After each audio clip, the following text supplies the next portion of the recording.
You forget something? You want a pen? Where did I put my wallet?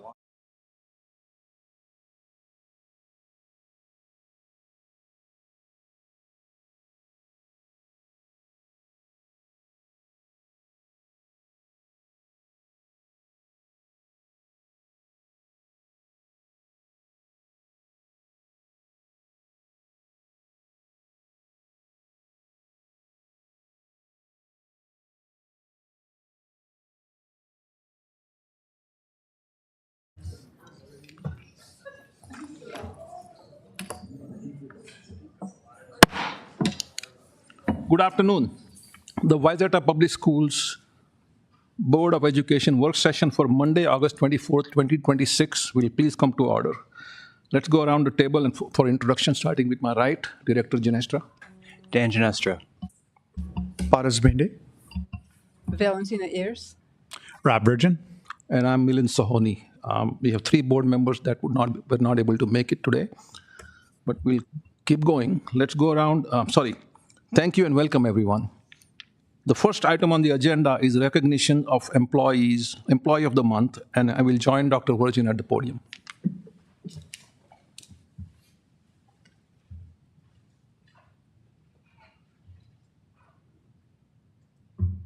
Good afternoon, everybody. I'm Rob Virgin. I'm superintendent of Wayzata Public Schools, and one of the fun traditions that I've been able to embrace in my short time here this summer is recognizing an employee each month at our board meeting. And tonight's employee, it's been fun that I've actually had a chance to work with a couple of times, and he is definitely deserving of this award. So tonight we honor Josh Mahold from our technology department. I'm going to read some remarks that were prepared by Director Wade Phillips and the rest of the team. The Technology Department is very proud to honor and recognize Josh Mahold as the August 2026 Employee of the Month. Josh's work is a testament to our core purpose, to serve our staff, students, and families by supporting the delivery of excellence in student learning and daily experiences. Josh's impact on Wayzata Public Schools spans an impressive 22-year tenure. Beginning as a program assistant and evolving into his current role as an information systems specialist, Josh has developed a profound institutional knowledge that serves as a cornerstone for our department.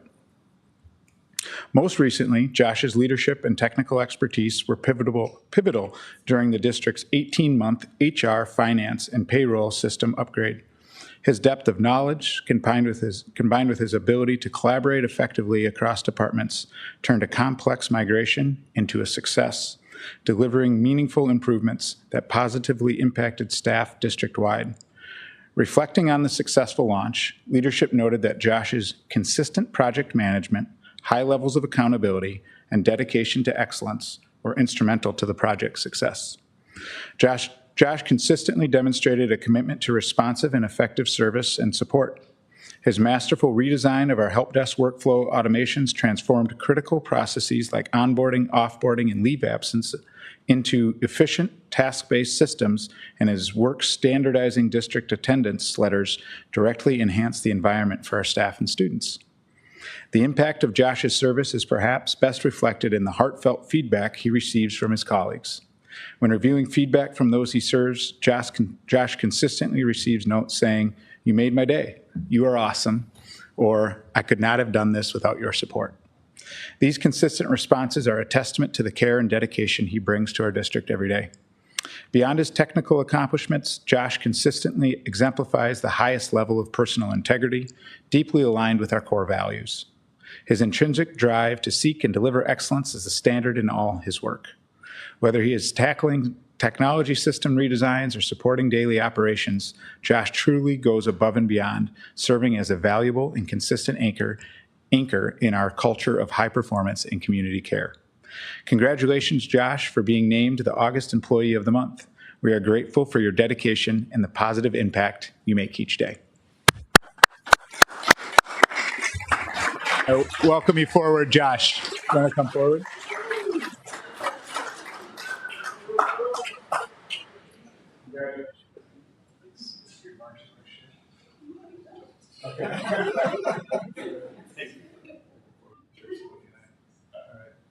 We're ready, Amy.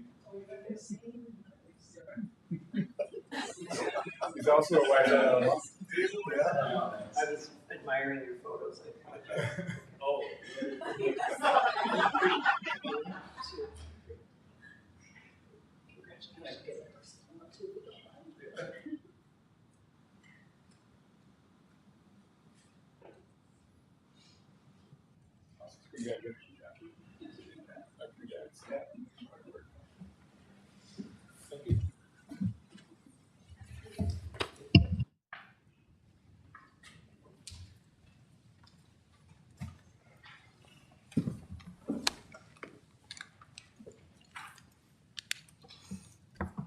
Congratulations, Josh, and thank you, Dr. Virgin. All right, the next item on the agenda this afternoon is the teaching and learning reports. Today we'll hear about the balanced technology framework, and I'll hand it over to Dr. Virgin to take it from here. Thank you, Chair Sahoni, members of the board. Welcome forward our Executive Director of Teaching and Learning, Dana Miller, and Director of Technology, Wade Phillips.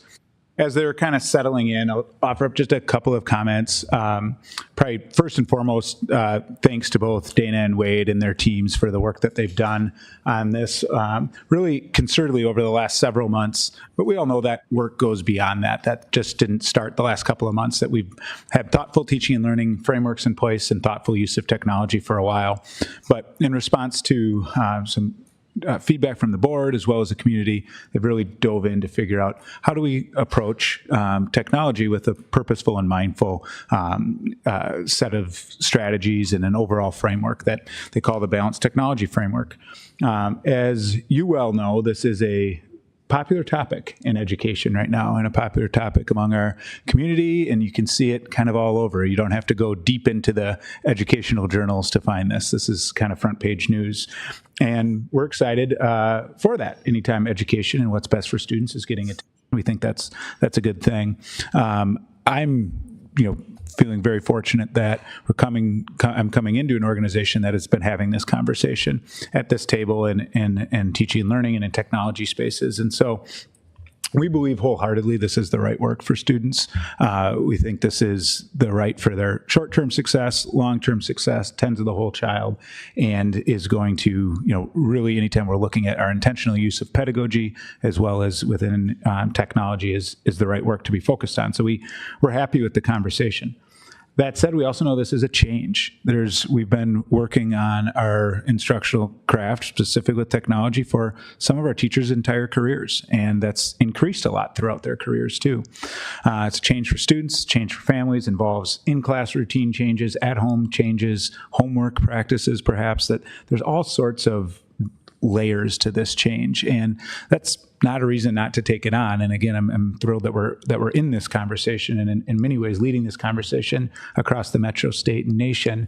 And that just lets us know that any change that's real is going to take a little time. And so they touch on that in tonight's presentation, and I'll just ask us that we keep all of that top of mind. And this is a topic that tonight's not our only time, right? We'll be coming back to you throughout this year and in future years about this. And to me, it's really going to require some disciplined innovation, that it's going to require us to jump in, take bold action, understand what's the impact of what we're doing, and that's going to be robust process to figure out what is the impact and to stick to it, and not to kind of change the first time we hit a bump, but to stay the course and get to the student outcomes that we want. So it has been a journey thus far, and I think in many ways we're just getting started, but I'm confident that this is the right work. So I'm glad we're having that. So with that, Executive Director Miller and Director Phillips are seated in front of us to walk us through the Balanced Technology Framework. Thank you. Thank you, Dr. Virgin, member of the board. Thank you for having us tonight. As Dr. Virgin shared, we're excited to bring forward, I think, our second time looking at the Balanced Technology Framework in its state right now. And as Dr. Virgin stated, this will be ongoing work. So we're really here to provide an update with where we're at in this work and a little bit of a vision on where we believe it is to be headed. That being said, we need to be nimble in this work and responsive to the students and teachers in front of us, as well as potential changing legislation and community input. So a lot of moving parts to this work. That being said, I think we've got a good start on it, and so we'd like to share that with you tonight. So our outcomes for the evening we're going to talk a little bit about the strategic alignment that this work has. So anytime we're doing a project of this nature, we want to ensure that it is connecting directly to our strategic roadmap and our equity commitment. In addition, we will cover our implementation planning right now and where we've been in that. We're really implementing at this, for lack of using the same word, but we're really at that stage right now as our teachers are coming back, how this will impact our learning environment. Dr. Wade Phillips will talk about our technical updates, and then we'll have an opportunity for questions as well. So we really have based this framework on 3 tenets, or 3 main components or pillars of the work. The first being purposeful learning. So when we think about technology, we always want to be talking about not technology for technology's sake, but really what is the purpose of any technology we're using and how does that enhance the student experience?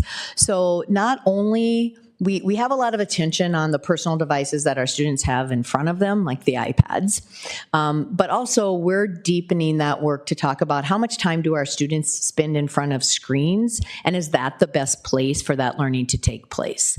So some of our work, again, will extend beyond the iPad use, though we'll be talking a lot about that in our implementation stage tonight. We also have one of our pillars being that protected focus. So this is system level work. Therefore, it takes time. Systems level work is hard work. And so we want to go in that being very aware of the challenge that we are facing, as well as the time it's going to take, with ultimately the goal being is how do we make sure that we have the bandwidth to do the work and that we are reducing that digital footprint or noise that is in the background intentionally. And then lastly, really probably I would argue the most important tenet of those 3 pieces is our student success. So at the end of the day, how is the tools that we are using equipping our students to be most successful in that ever-changing global society, and aligning that with our graduate work, our graduate of a Wayzata graduate, as well as a post-secondary experience. All right, good afternoon as well. Well done, Dana. So thinking about kind of the kicking off here of the system level of work, we really want to kind of bring us back to our strategic roadmap. So I think I heard Dr. Virgin say this as well as Dana Miller, that this is system level change. So as we're going through system level change, we really want to think about mission, vision, value. So what is that high level aspirational work that we're doing on any given day? And then make sure from a board perspective that we're kind of cascading down this work from that mission, vision, value into our strategic roadmap. So the mission, again, to ensure a world-class education that prepares each and every one of our students to thrive today and excel tomorrow in an ever-changing global society, is really core to this work. This is mission-driven, organizational change-related work. And it's going to have a lot of facets and a lot of different moving parts, as we referenced a little bit earlier. And we're going to have a real keen focus on excellence in that work, and the focus on each and every one of our students as we try to work towards preparing them for their future that has not yet been fully realized. If you think about mission-driven work and the strategic roadmap, we're also thinking about how does this cascade down into the organization and impact kind of our teachers, our students, our community as a whole. And we look to our strategic direction to give us some guidance there. So we have 3 that we have highlighted here today as part of the presentation from a strategic direction point of view that we think are really key and core to our next steps. So number 1, obviously being ensuring a high quality daily experience for each and every one of our students. And as we go into a little bit more the balanced technology framework, we'll come back to what do we want that experience to look like and what do we want to feel like and how do we want to make that connection to that strategic priority or that strategic direction. Number 2, our delivery of high quality instruction. So this is when Dana the instructional purpose, or what are we doing in the classroom, leading to that instruction side, and then the academic side, our teaching and learning side, that helps us to move towards our academic achievement for all of our students. And then we also have a connection here to our health and well-being strategic direction, because we know, just like in work and in life and in the classroom, on any given day, if something gets out of balance, it has an impact on our students' health and well-being. And we want to make sure that we're mindful in that and that we're really paying attention to the health and well-being and the care of students who are under our care. And really, this is about the destination in mind. This is about student-centered success and lifelong readiness. So as you start to see that we're building out the framework from a daily experience point of view and a student learning point of view and our future preparation point of view, this is really all about that student experience. The one individual single student in the classroom all the way up to the 13,128 or so students that we have currently enrolled into our organization. If we step back a little bit into the student experience from that first point of view, we want to stay focused and intentional. And we know that our teachers are really that most important factor in the student experience.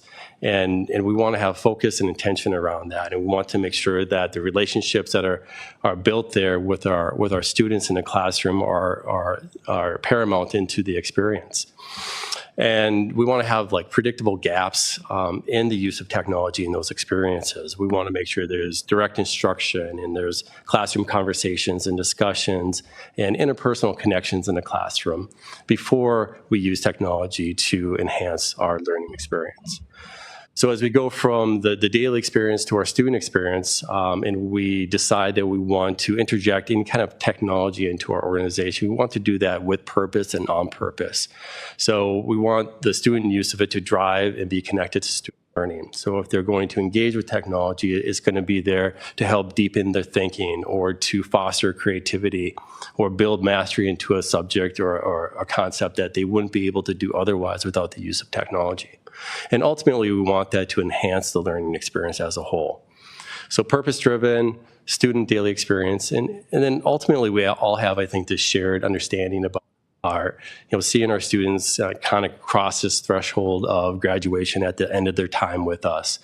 And we want them to be prepared, just thinking about, again, our realizing our portrait of a graduate and equipping them with the skills and habits necessary to be ready for a college career and in the life that they choose. So getting back to those pillars that we were talking about, I think the most important thing, if I was to look at this slide, is really highlighting it's purposeful to enhance learning. So whether we're picking curriculum or we're selecting instructional strategies, we're always doing that with in mind on how do we make that learning experience as strong as it can be for the success of our learners. And our use of technology is no different in that. So really focusing on 3 categories in this, and that is when we're looking at our curriculum and the digital tools that come with that curriculum, what specifically, how is that tool enhancing the student experience? Or can we do that in a different way, an analog way, interaction way that would get to the same result without the use of technology? So whether that's embedded right in the curriculum we've chosen. A lot of our curriculum today is in a digital format, as in the digital version has replaced the textbook version, and that's a reality that we're living with. But as we enhance that, what are the tools that we're putting into that space during that? So really intentionally looking at not just adding the digital components, or when we want extra opportunities for student learning, not defaulting to that digital tool. So that'll be one of our areas of focus. Another area is through in our instruction. So this is also when we talk about what are some trade-offs. We had an opportunity to answer some questions, and one of the questions from the board was, well, what's a trade-off? What are we exchanging for this work? And I think it's not necessarily that we're exchanging anything or trading up, but there is some real retooling to be done here that we want to recognize. And that is when we are working on our instructional strategies as teachers, we've had some of these tools at our hand and we've used those tools readily. We need to give our teachers a new or replace and enhance prior skills depending on how long they've been in education. We need to give that opportunity. So some of that will come with then some time in being able to retool our teachers and our work around what does that look like to embracing some critical thinking and access to learning that is not digitally driven.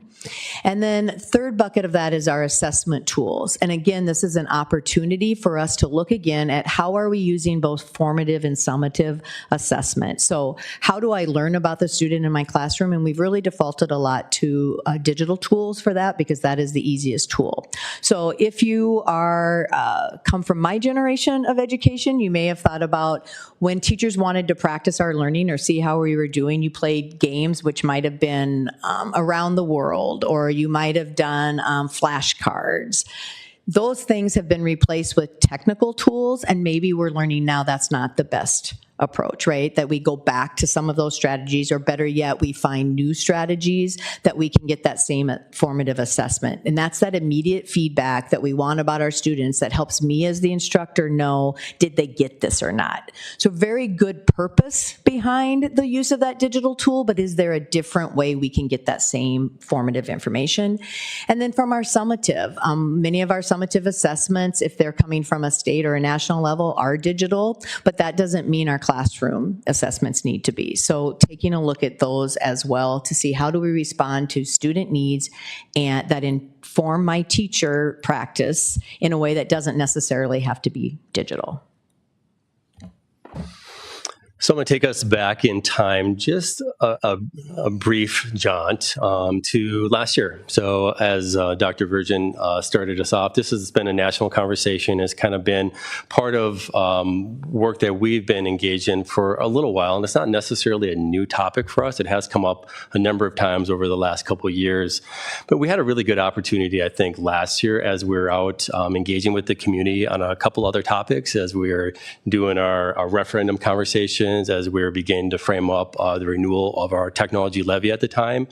We had this really cool opportunity to really get some feedback and input and conversations with our community just about technology use in general and how that was impacting the organization.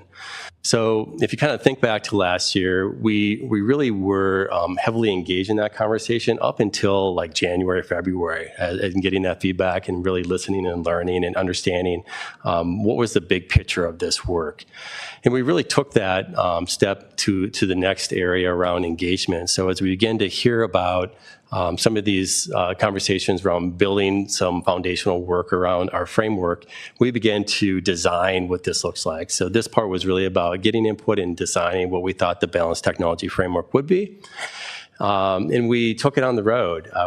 And the road was more internal routes. We took it out to buildings. We talked and worked with our district leadership, our building leadership, our principals. We had conversations with like our building instructional leadership teams, or our teacher leaders of other teachers. And then we worked with staff meetings and other teachers and students to try to understand, is the input that we're getting from the community and nationally, was that really playing out in the classroom and in their daily experiences? I feel like we got some really good feedback from that engagement in those sessions, which kind of led us into the end of the year where we were beginning to frame up, what did we think this was going to look like? So at that point, I think we were starting to frame, like, what are the technical adaptations that we thought we'd be making this year? And then what were some of those teaching and learning adaptations we were start, framing up in our work? And the reason we share this is, when we really started to do the design work around this in January, taking us up into the end of last year, which was May to June of the end of the school year, that's when you as a board and our internal staff would have seen like formal communications about, here's what we think the balanced technology framework is going to be. And we also began to share that information out to our parents and guardians more generally and broadly. And that helps, I think, to set a little bit of a foundation of where we are today, because that was June work. We're in August, and we have about a week or so before school starts. So it was a pretty short gap of time between design, kind of framing up what we think this looks like, and then showing up today to speak to what this year will look like.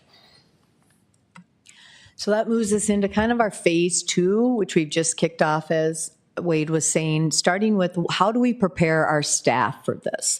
So again, talking about this being systems work, this isn't just about ending something or limiting screen time or taking away tools, but it's really about a broader overview and how do we make sure that we have the sustained professional learning, which we know is a key driver of our teacher success And we know that our teachers are the key lever to student success. So we want to make sure we keep all of that in the forefront of our mind while we're doing this technology framework, is that how do we make sure that our teachers have the tools they need and the skills they need to bring about student success. And so part of that is we are really working on our instructional design work and professional learning. And the great thing about this is that there is a place in our CEL work in that 5D plus. When we've been here and talked about CEL and the rubric in CEL, there is technology piece, how we use tools in a classroom to enhance learning.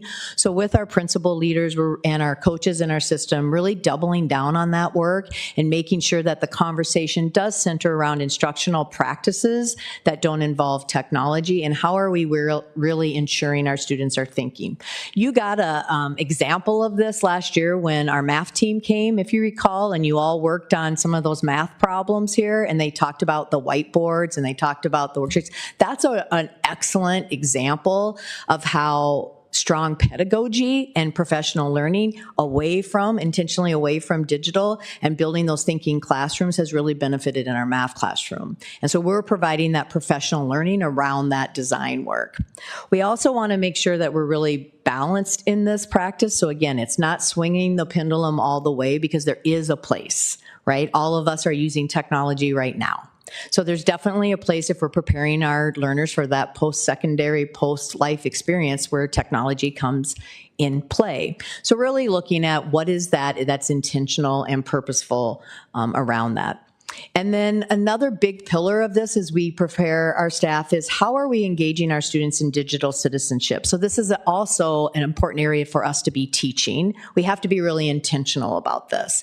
And so how do we, as students are using technology, whether it's their personal devices, so we've had shifts in those, right, like phones and cell phone use and policies, but also how do we help explain what their digital footprint looks like, what is there in the long term. So we're using a curriculum called Digital for Good. We just started in on that work last year, and we'll continue to enhance and build that as part of this, getting our staffs ready to be able to equip the students with the skills they need.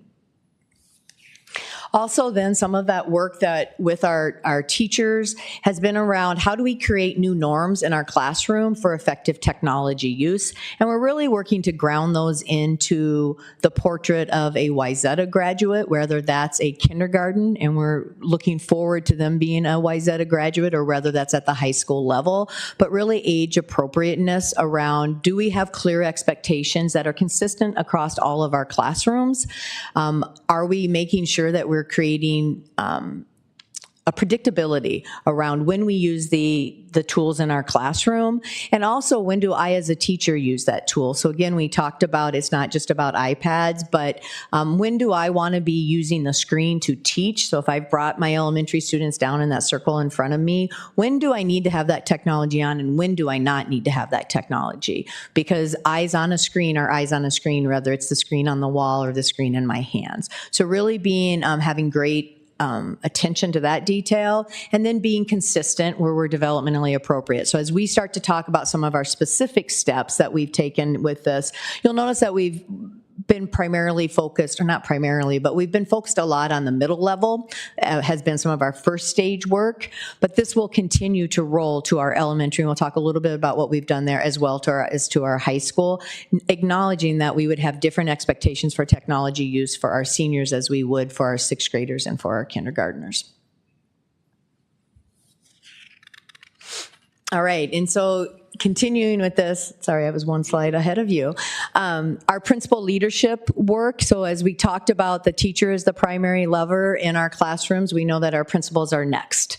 And so if we want effective classrooms and student success, we need to make sure that our work around principal work is clear. And CEL, again, really brings this into our space. So it's wonderful to see how these systems within our system are all overlapping and feeling really good about that. So what you have there are some of the direct indicators from our 5D plus rubric that our principals can be working with our teachers to really indicate what is the work we want you doing, what is that student indicator, and then what is the professional learning that we have around that. Brilliant. Thank you. Well done. So we're going to move forward. So we talked a little bit about kind of setting the foundation of planning and input on the front end. We've talked a little bit about the classroom experience and setting norms, and now we're kind of in that phase 3 implementation stage. We're almost day 1, week 1, year 1 of what this looks like. And you'll see in phase 3, this is a long-term investment. This is going to take time for us to kind of move through, begin to understand what's working, what's not working, and to make adjustments through that process. So this phase is interesting, it's exciting.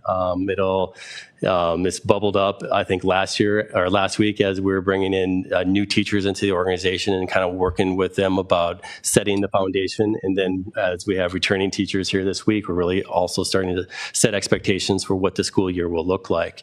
And we already made mention to this already around the balanced technology framework. We do also want to go back and remind our staff and our teachers and our site leaders that we have these analog first, core areas that are still part of the organization. It's still something that we value. It goes back to relationships. I mean, we still have access to printed material and textbooks when they're available and other manipulatives in the classroom when they're needed. And again, if we're going to use technology and that technology is there for a purpose, we want to do it within the guardrails or expectations have set for that use of technology. So analog first core is kind of speaking to that. Our balanced guardrails is speaking to, again, just having some instructional free time that's technology free, and then also setting some instructional or some time outside the day that might also be technology free, which I'll speak to in a minute. And also as a part of the organization, we're trying to move back to an approved only technology use. So as you can imagine, we've had a one-to-one access to iPad program in our district since about 2012 or so. And we've gone through different iterations of what that looks like in our organization. And when we have this sense of personalization in each and every and core values around trying to make unique solutions for each and every one of our students, there's going to be a little bit of a rub and a tension when we start talking about also balanced guardrails and trying to have approved use of technology. And in this area, we're really trying to find ways that we can identify tools that demonstrate positive outcomes. And that's what you as a board is going to ask from us. That's what the community is asking from us. That's ultimately what we want for all of our teachers and our staff and our students and their experience here today. And that will be a process of us going back, making sure we're clear on what we have, who has access to it, and ensuring that that level of technology is approved as part of our organization and our use. And a big part of that message, and it's a big part of this message on the next slide, is we're doing a reset. And I think as anytime I'm having this conversation, and I had one this morning, really going through a little bit of an experience in real time with me saying, this is a lot, and we're making some big changes. I'm like, you're absolutely right. And we kind of walk back through, here's the why of what we're doing. Here are some of the what's and how they're connecting to what we believe to be the right thing. And we're doing a reset as part of the whole organization.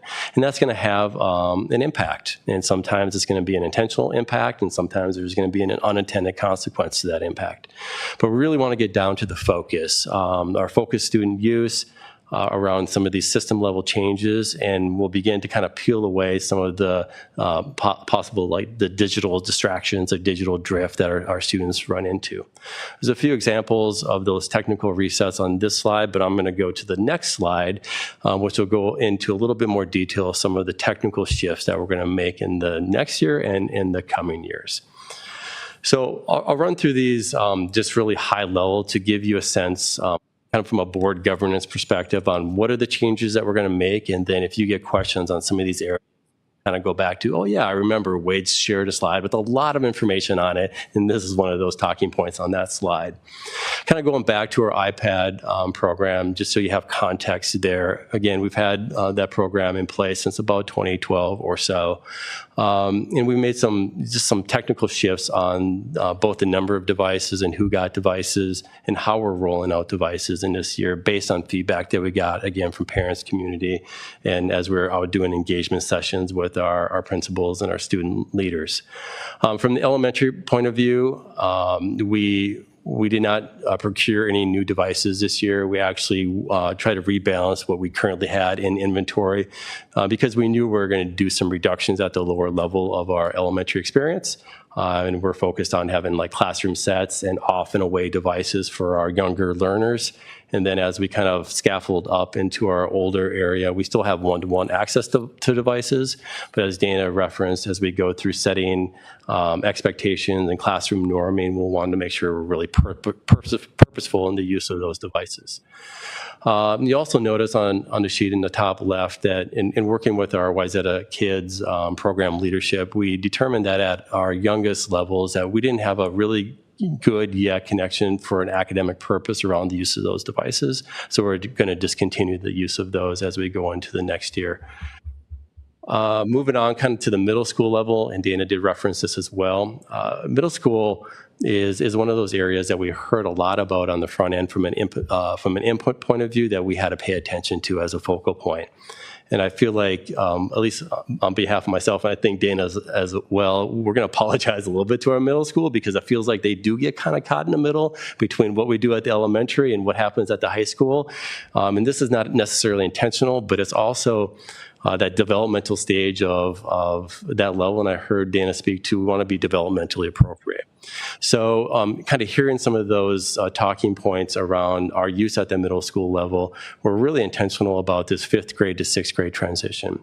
And we're going to, and we're working with our principals and our teams to really roll out that 6th grade transition in a very different way than we have in the past. You want to speak to that? Yeah, and I think already one of the ways that we'll be talking a little bit about our indicators of success.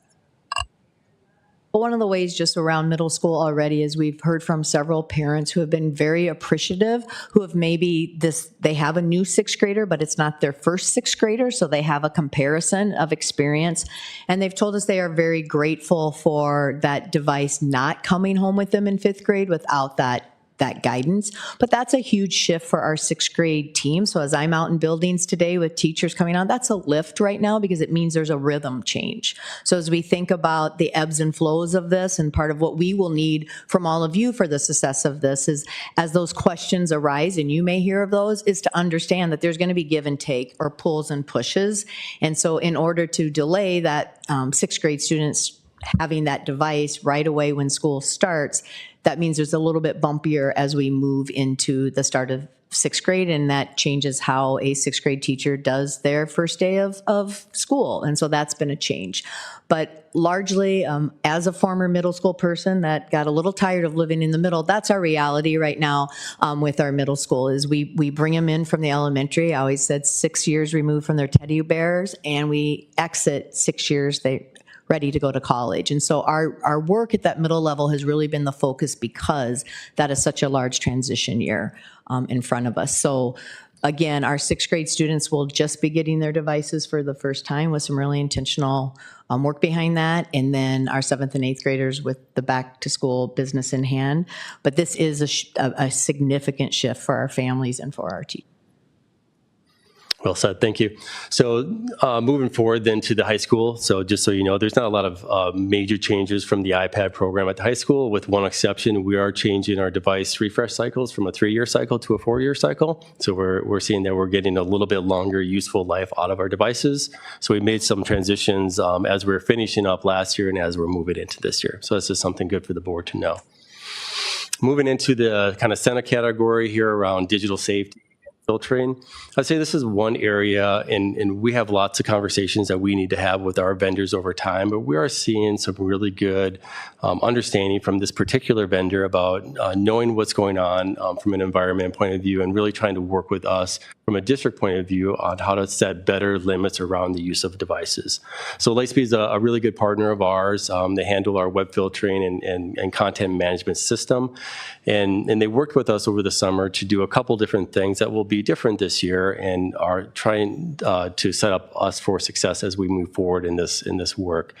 Number one, we went through and kind of reset everything from a filtering point of view. And as you can imagine, over multiple years, through multiple cycles, had a number of exceptions on top of exceptions on top of exceptions to try to make sure that we're meeting the unique needs of all of our students.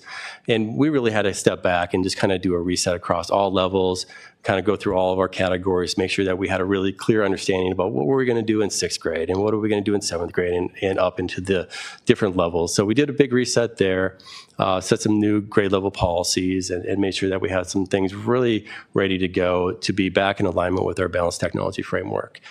We also are working to provide a little bit more data to our parents and guardians about the device use outside of the school day. So parent portal with that information so we can show how the device is used when they're outside of school. And the one topic that I'm sure that you'll hear about if you have not heard about yet is it's a concept of having off hours for the use of technology, the district issue technology at home. And again, this is a focus in middle school, something that we're going to try out this year with a lot of different feedback that we got from different parts of the organization. Right now, we have internet off hours set for our 6th graders right after they get out of school. So the device is set up today as an in-school device.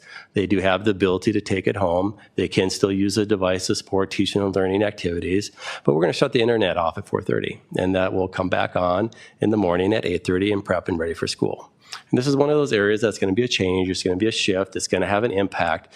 But in speaking to not just ourselves, but our principal leaders in their building, like we want to do a reset.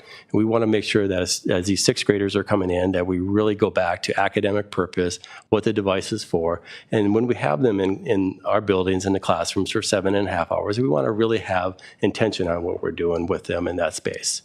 And then as we kind of scaffold up into our 7th and 8th grade levels, we have set right now that after hours internet access goes off at 8 p.m. and 9 p.m.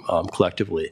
Because again, back to that health and well-being, and we've all probably read the research around getting sleep and making sure you're prepped and ready for the next day of learning. We want to make sure that we're trying to honor that as well in the digital use of the technology that we provide after hours. And we know there's going to be an impact there, and we're already having conversations about what does that look like for certain academic related areas, and then we'll have to have some conversations about things that we're not going to do to support other areas if it doesn't make sense around the framework. So we raise that again because we know that'll be one of those topics that comes to the board, and you want to, again, help us with what is the why, what is the what around that, and how do we help make sure that this is the best landing spot for this work. One other area I'll highlight in here is a new tool in the toolbox for us is our alert, which kind of going back to that health and well-being, it gives us a proactive system to be able to monitor the technology use, and if something were to pop up from a threat to life or a threat to safety, that we're alerted to that, and we can have proactive conversations with the student and with family around those situations. So again, something new in the environment, something that we want to pay attention to, and something that we want to make sure that we're on the front end and be in a proactive spot as opposed to. Moving to the final right side of this around just citizenship and support and some other restrictions. The one other restriction I'll highlight in this slide is our YouTube access. And YouTube's an interesting conversation because some of the conversations that are going out there today have to do with like consumer or recreational technology and educational technology. And a lot of times those are very different things. And we want to make sure that we're leveraging and using educational technologies to the best of our ability. YouTube is one of those areas where it has this profound positive content out there that does support the teaching and learning mission. And it also has a lot of opportunity to get into this digital drift and distraction and into other areas if you're watching reels. So we want to be intentional about providing that access, again, age appropriate. So we've implemented some blocks and ensured that our elementary continues not to have that access. But our 6th grade level, again, we're not providing YouTube access as we go into the start of the school year. And as we're, again, scaffolding up into our 7th and 8th grade, we have a loud list, and we have settings that try to keep them within a bubble as much as possible. And then, again, we have some restrictions that are high school as well, just being very educationally focused. That's, again, one of those areas that we'll continue to monitor, and if we get feedback on that, we'll figure out how we adjust to that. Just a couple other high-level areas, and I'll move off technical here for a second. We are making some other domain level shifts. So this is our Google Workspace for Education, about how kiddos get in and do work on Google Docs and use email in other areas. Again, we're trying to be developmentally appropriate and have settings at the right levels for those areas. So we're making some shifts there. Dana mentioned our digital citizenship, Digital for Good, so that'll be a core part of our offering. And then just thinking about the policy work that kind of comes and connects to this work, we have our 631 acceptable use that comes to the board annually. I don't see any big policy shifts regarding acceptable use, but that will be something that'll come up again this year. And we also have the responsible use of AI, which will be coming to the committee of the board on Friday, and we'll be rolling that into the full board here in the next couple months. So those are some policy changes or policy work that we'll be doing. Finally, I have how to get help on the bottom of this slide, and I want to put that out in context. I mean, of course, we're here to help from a technology point of view.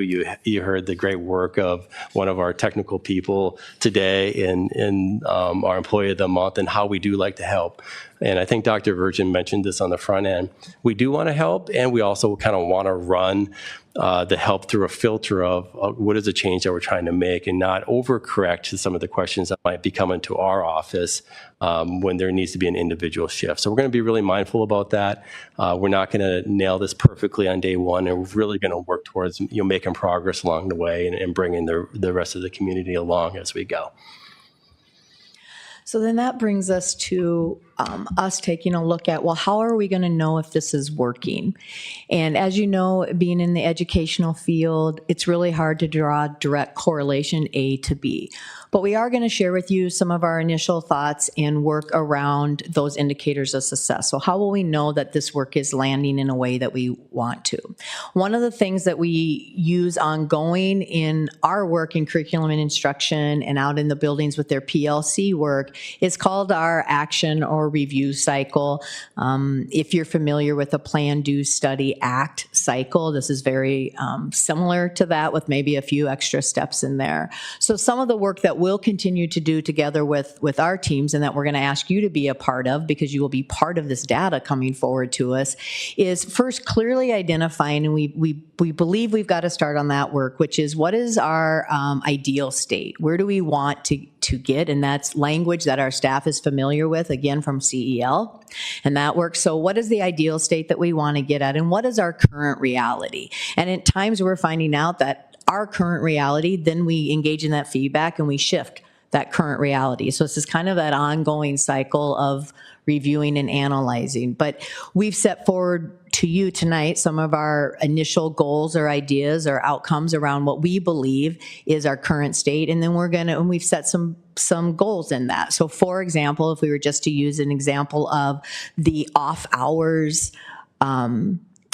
internet piece is one of our goals that we've identified, then we're going to take data on that, right? And so we don't know that there's anything magical about 4:30 for a sixth grader, and it is requiring a deeper trade-off on, well, what does that mean to homework practices in the middle school? What does that mean to me as a teacher on how I go about instructing pieces? So again, that feeds into that critical professional learning so that we're supporting our teachers in that. We're not just shutting off internet and then expecting everybody to just adapt and go about business, but we're really providing a lot of supports in our system to make sure that that can land successfully.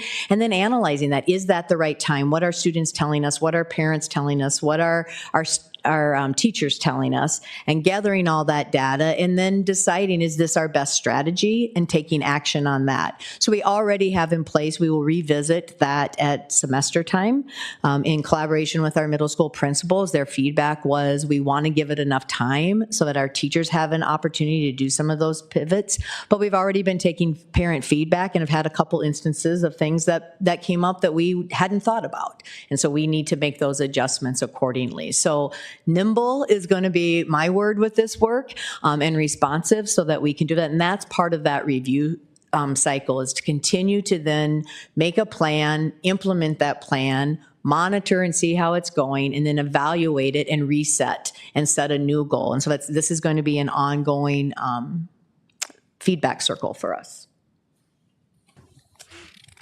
Perfect. I think you actually have all the next talking points. Hey, So yeah, you think I've seen it? so phase 4 sustainability refinement ongoing. So this is really about gathering that feedback, and Dana did a great job of just really kind of walking through. I mean, we want to connect with, again, our families, our parents, our students, as it impacts them directly in their student experience and their academic outcomes, and really try to understand what does that feedback look like, and then how do we make those refinements? How do we stay nimble? How do we work towards making adjustments, but not over adjusting or over correcting depending on the situation? And ultimately, we want to sustain partnership. We know that community trust is important. We know that there's a level of work that we're putting on teachers who have to go through making that adjustment over the next couple of years. And we want to make sure that we maintain that trust, that we work to support them as they go through this process, and that we're here as part of that next step. And that kind of drove us into kind of that next step thinking about, okay, what are the measurements? What are the key performance indicators? And really on this slide, it should have an asterisk, because if you kind of think where we brought you through today, from the initial design to rolling out the actual implementation that we're going to start in a week or so, that's a pretty short amount of time to go from planning, concept, design to implementation. And the next stage of our work is really about how do we begin to evaluate that. We know there's a couple key areas that matter to this conversation. Number one, the focus areas. We know we want to get feedback from parents in the community, from our students, of course, because that's impacting their daily experience, from our teachers and their instructional practice. We also have leadership that we want to go back to and make sure that as they're hearing different parts that we may not be hearing, that they're feeding that back to us, and we can make those adjustments. And then, as I mentioned back in the technical, we have technical vendor connections that we want to be able to also feed back and make sure that we're making adjustments there. So these are just concepts from both a focus area and then from a data collection area that we think that we'll go out and gather that information. And there's some opportunities that we already know. We know that we're going to get quantitative and qualitative feedback from surveys for parents and staff. And that's some of the work we did on the original design, and some work that we'll do as we continuously improve. And there's some other areas, as we mentioned before, either looking at CEL 5D Plus and seeing if there's some rubric observations that we can pull into the experience. The key performance indicators, as they're outlined, they're our best first draft thinking at this point. There's points that we think we can pull out that we can perhaps nail down as a next step. But again, I wouldn't be overly confident that these are for sure the ones we're going to use, but they're some of the ideas. As well as timeline. I think we're trying to figure out, how do we get out of the next couple of weeks? How do we move into the first month of school? How do we take a collective breath about the changes that we made? Again, not just around balanced technology, but just setting the tone for the year. And then we'll start setting the next appropriate timelines to get some of these different levels of data collection out the door. On the second slide here is just, again, the two other focal areas that I mentioned, so that district leadership side and then our technical vendor effectiveness, and again, some timelines on that. Anything you want to add on that? No, I think that was great. Really? Thank you. You're welcome. So I'm going to kind of bring us back to where we started, and we know that we have talked a lot about a lot of things, and I think at the very least it speaks to the depth of this work. This is not simply shutting off iPads or taking them around, but this is a depth of systems work so that we do it well. And systems work takes all players, all hands on deck. And so one of the things that before we talk about the areas of focus in that daily experience in student learning and student well-being is the importance of the partnership. So Wade and I are up here very intentionally together, because this is not a technology issue. This is a learning issue and a piece that we want to be collaborative on. So together as a teaching and learning and technology department, really partnering in this work. But furthermore, we've also included our equity and inclusion department, because as we think about this, we need to think about what are some possible unintended consequences that we might run into by some of these shifts. And you might hear about those. And so we need to be responsive to those. We've also partnered very closely with specialized services. There may be students that need to have exceptions to some of these policies because of their individual needs, and we want to be responsive to those needs. We've also partnered very closely with community education, who oversees our early learners. Wade talked earlier about, is there really a need for that device at that time? But we do have some students that come into us, again, with some specialized needs or some language barriers where that technology comes in super handy, and we want to be responsive to those needs. So that partnership with those teams and with those leaders, we want to make sure we call out, because this, again, is systems across our work. It would also be important to say that that's maybe the academic learning side of it, but we're going to rely heavily also on our partners, for example, communications, and Amy and her team on how do we get this word out to our parents? How do we develop communication networks so we continue to build that trust? We're also working closely with finance, right? Because there's a cost involved in some of this, whether that's needing to replace some of our curriculum, whether that's different uses of our technology, and probably things that Wade and I, in fact, promise you, things that we have not and our teams have not even begun to think about. There's also an HR component to this, right? We need to be retooling our teachers. What does that mean to professional learning? Do we have the time there? Do we need to schedule that during the summer? Is there more money, back to finance, that needs to be allocated to those other than the regular time we have built in? And so again, really speaking to that systems approach. And then we're in close partnership with our WEA as well, and listening to that teacher feedback and making sure that that is a response that we're having. So I think I've covered the whole gamut of everybody, and hopefully outlining that in order for this to be done well, it really is a trusting partnership across our entire system, and then that outreach through you to our community as well. So the highlights of that, I think we've covered, and we're here to answer questions now that you might have of us. Thank you, Wade, and thank you, Dana. You know, as you were talking about this, I was thinking of one thing, and this is basically all about change, right? This is change management. Change is always hard. Change is very effective usually, but it's very, very hard. So this is a heavy lift for you guys, and I think you've done a great job. Let's hope it works. Before I pass it on to my colleagues, I have one question to ask you. So we call this balanced technology framework. I'm thinking of more as a shift. Would it be okay to think of this as balanced technology shift? Because we already have a framework, and we are shifting from that to another, right? So shift, maybe? I don't know.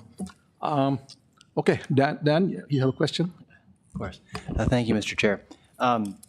So I appreciate the, really reflecting the needs of our students with special needs in this change, and how we, use technology in the classroom to serve student needs. My question is, you mentioned the transition for fifth graders to sixth grade, getting that iPad for the first time. I'm curious what support, help they'll have in truly onboarding onto that device for their learning needs. I'll go first. Okay. Appreciate that question. So I want to say that our fifth grade to sixth grade transition is probably the most defined level of the framework or the shift that we're making.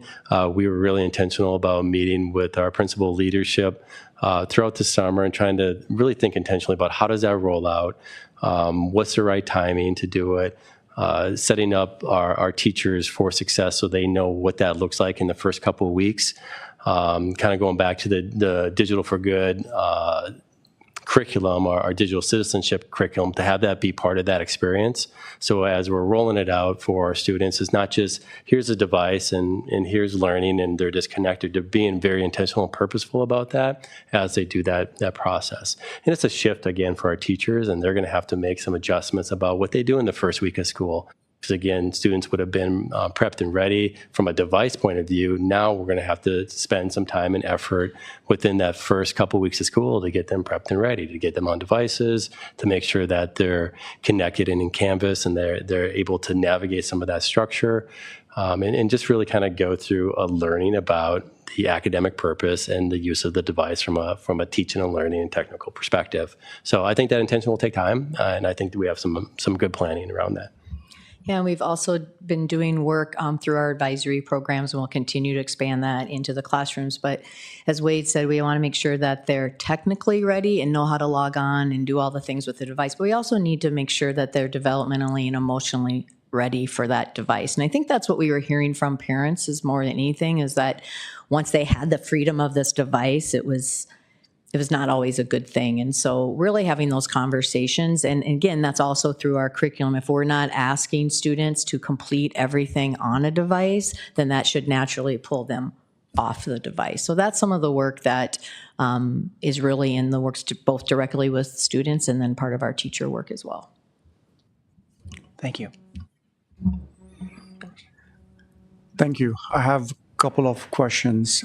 So the first is on the consistency, right? So when we look at the framework, how that's being rolled across different buildings, how do we ensure the consistency versus, I'll say, teachers' discretion, right? Even sometimes within building or across building.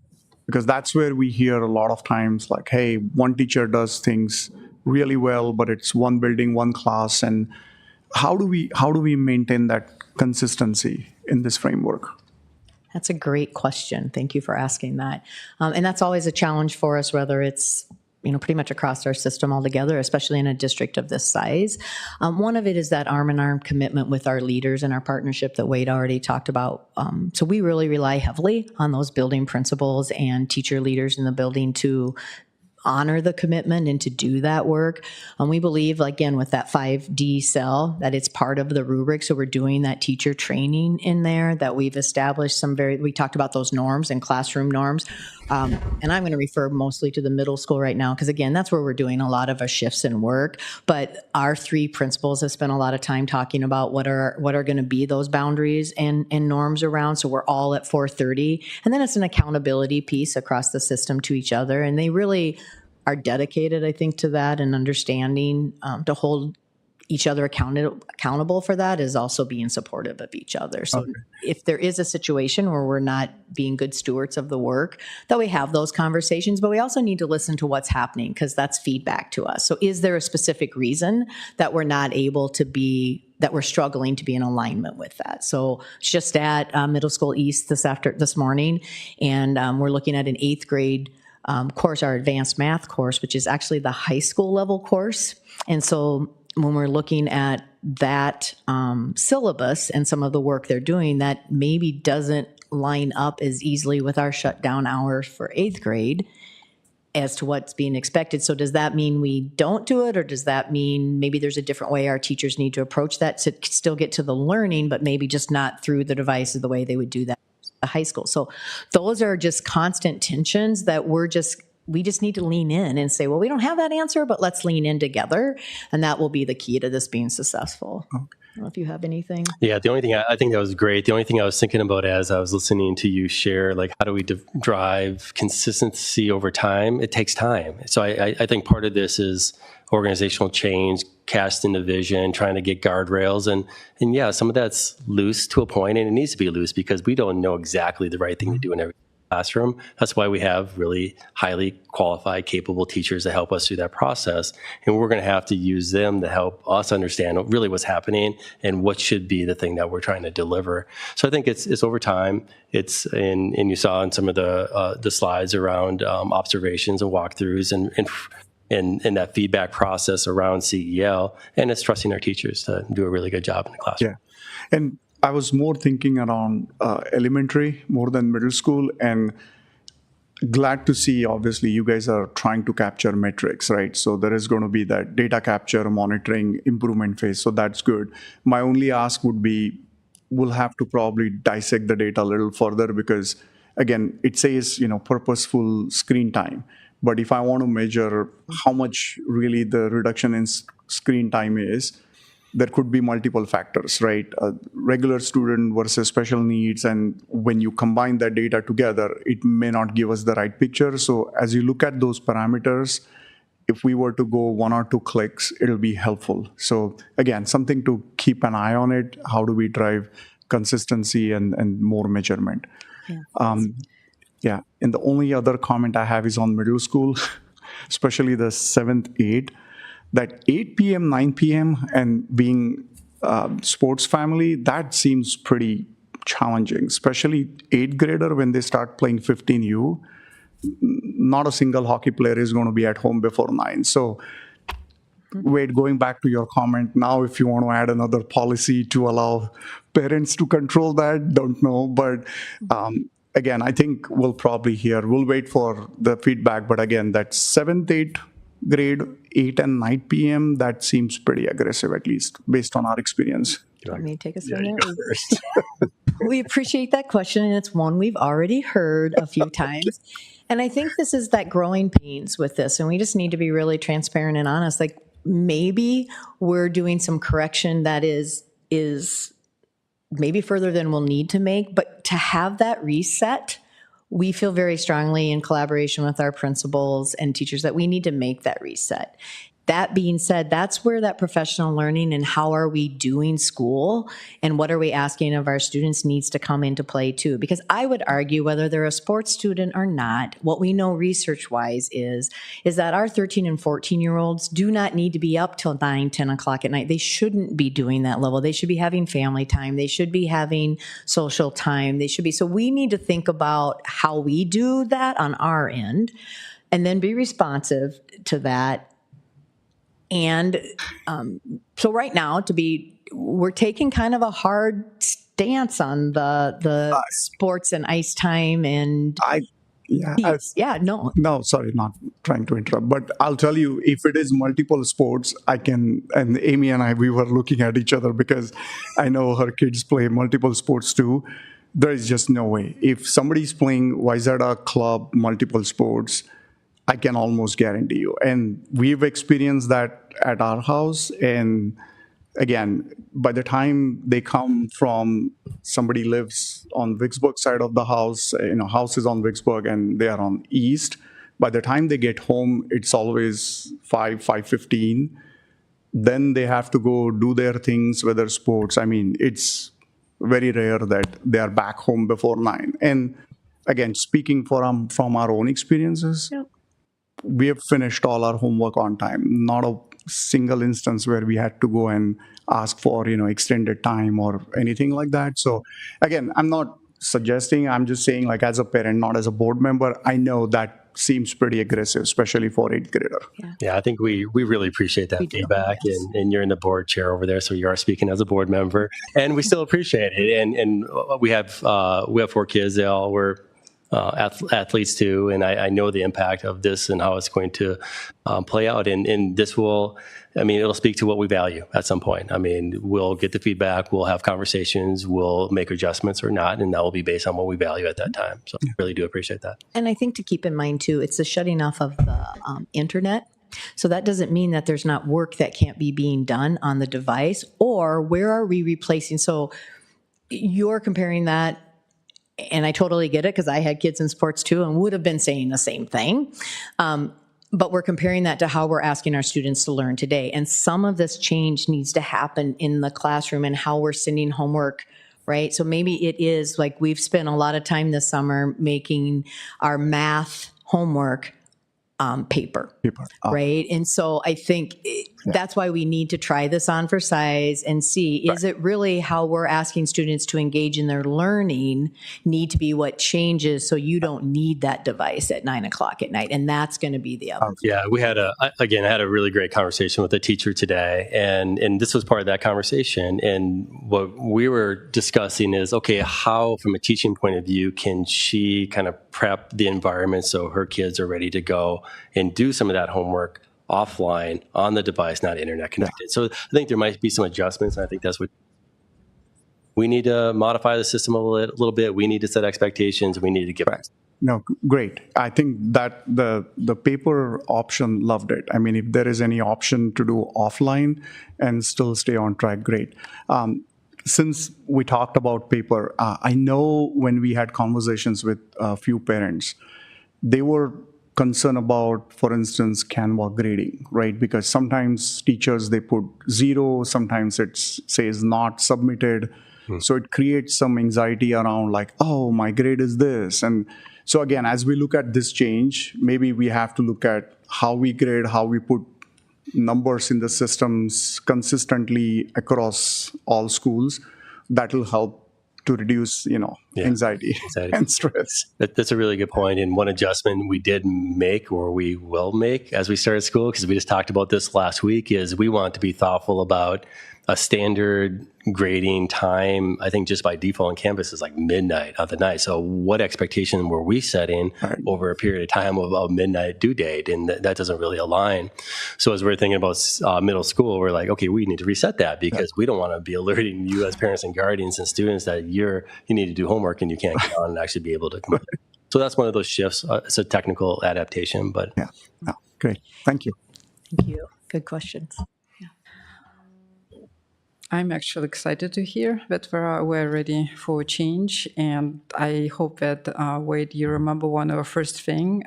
We had one-to-one conversation. I brought iPads. yeah.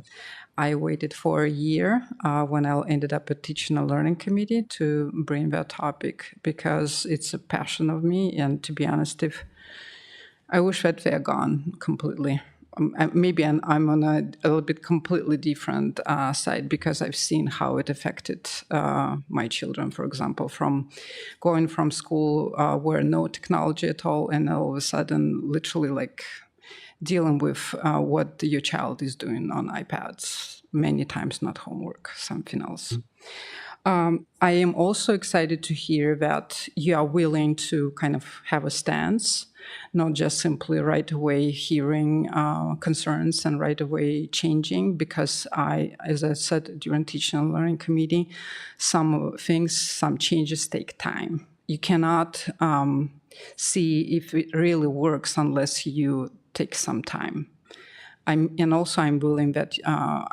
glad to hear that you're willing to be humble and then admit that something didn't work, and then we will pivot, but not quick manner. That's what I appreciate.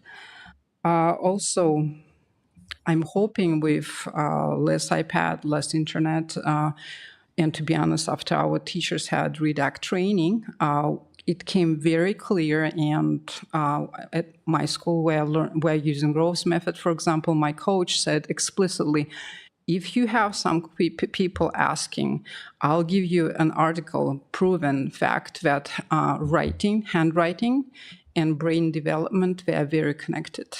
So I'm hoping that we'll finally start seeing kids writing more.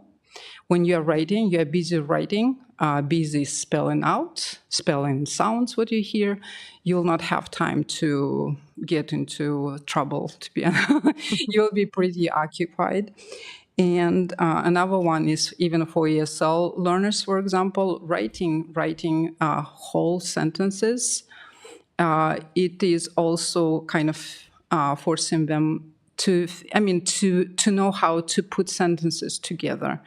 So I think that moving away, or at least kind of putting aside iPad from time to time would be very useful. But at the same time, I would like to recognize that you are giving time and grace to teachers because they obviously spend quite a bit of time and stressed out during COVID time making different plans. I mean, they had to do it via iPads, obviously, but right now we had redact, which it's good to have, but it was pretty painful. I experienced myself. But at the same time, you're giving them grace. You're giving them time. It is not cold turkey. That's what I appreciate. Thank you. And I'm hoping to hear there are things about sports, and I think that I also heard it might be that parents might allow to do on a laptop, but from the book which I just recently found, it was raising grateful and grounded kids. It had a very good point. iPad can travel from room to room and can be under the blanket, and under the pillow, you don't know what is happening there. When a kid, yes, may be late, but then has to do on laptop, it is more visible for parents. And since it's belonged to parents, it actually brings, I think, some kids, it is not my iPad anymore. we can't. And it's sometimes when kid has own iPad, they feel like when parent is staring into iPad, some sort of intrusion almost because it is mine. But when kid had to, at certain point, maybe being flexible and ended up doing on parent laptop, understand this belong to parent. I have only a certain amount of time. Thank you. Thank you.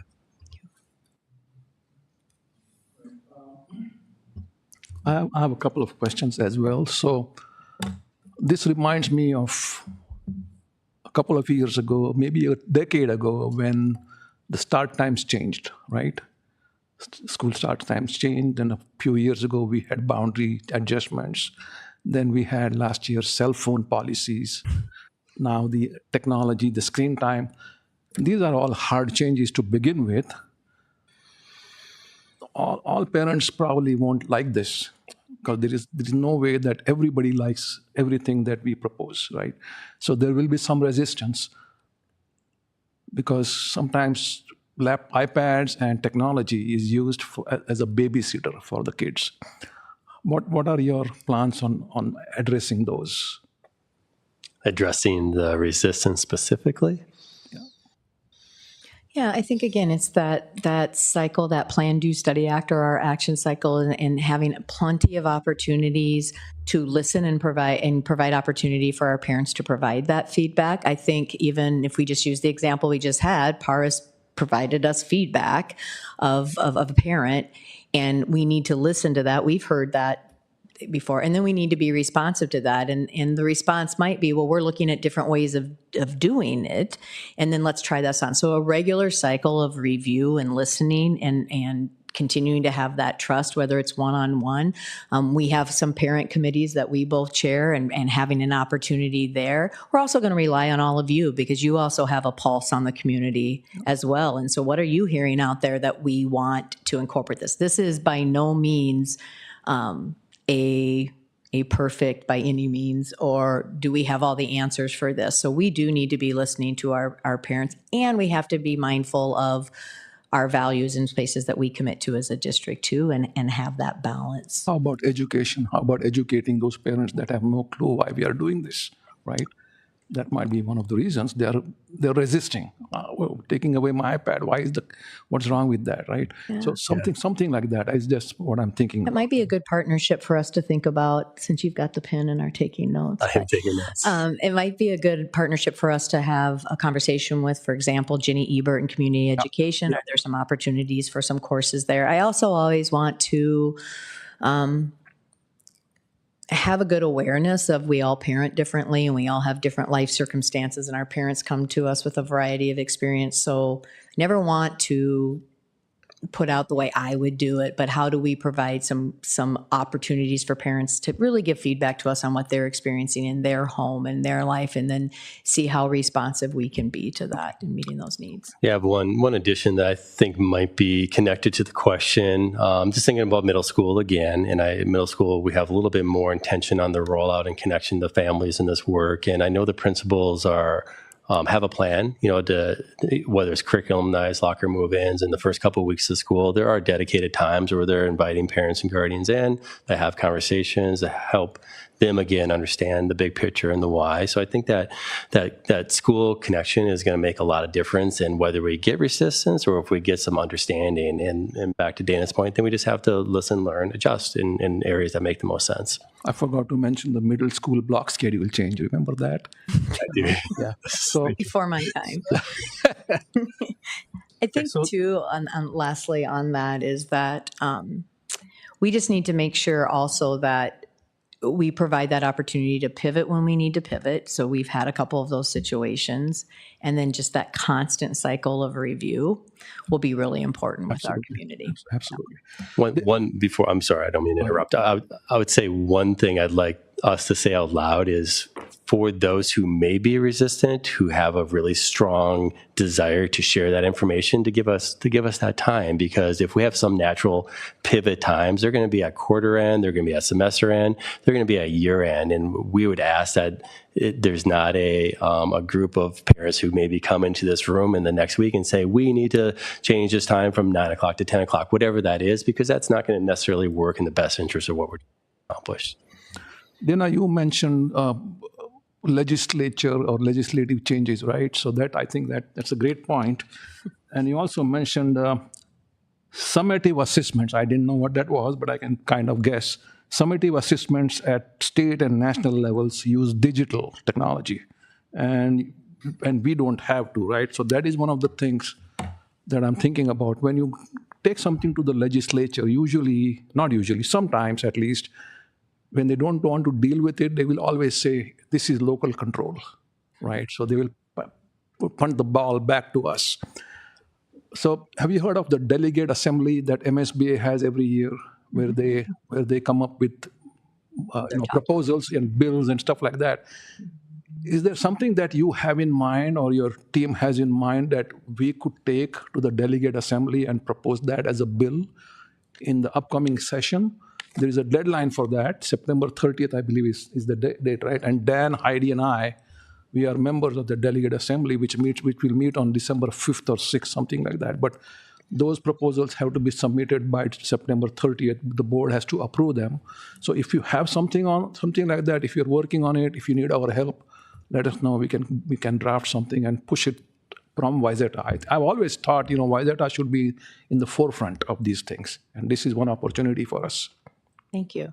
I'll have to give that some thought. I don't have anything fourth of mind, no, so that's kind of on the spot. But I think, with Wayzata being at the forefront, whether we wanted to be or not, I think us, along with a couple of our neighbors, really are shepherding in this work across the system. And when I said state and national, there really is a lot of attention to the digital impact and technology impact on our learners, while realizing it's the world we live in. So we're not in this work alone by any means. And so we're out partnering as much as we can and listening to others and doing a lot of reading. We've already, Valentina, we got that book so we could make sure. I didn't find it for $1 though, I will tell you.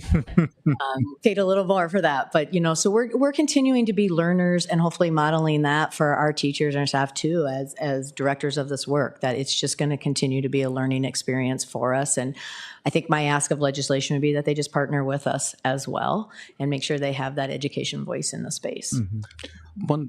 Go ahead. One final just addition to that is in June, I think, AMSD, the Association of Metropolitan School Districts, Wade and Dana presented at that meeting. It was a kind of an impromptu meeting. That topic was coming forward across metro districts.